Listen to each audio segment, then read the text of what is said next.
Did you know there's a mysterious hum heard around the world? Imagine a low-frequency sound that can drive people to distraction, yet remains undetectable by some.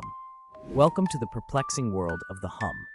First reported in the 1970s, the hum has been heard in places like Taos, New Mexico, Bristol, England, and Largs, Scotland. This eerie phenomenon typically manifests as a persistent, low-frequency noise, often compared to the distant idling of a diesel engine. Its source remains one of the great unsolved mysteries of our time. Scientists and researchers have proposed various theories to explain it. Some suggest it's caused by industrial equipment or high-pressure gas lines, while others believe it's a result of low-frequency electromagnetic radiation. Yet none of these theories fully explain why only certain people can hear the hum, while others in the same location remain completely unaffected. Intriguingly, those who hear it report increased stress, headaches, nausea, and even difficulty sleeping.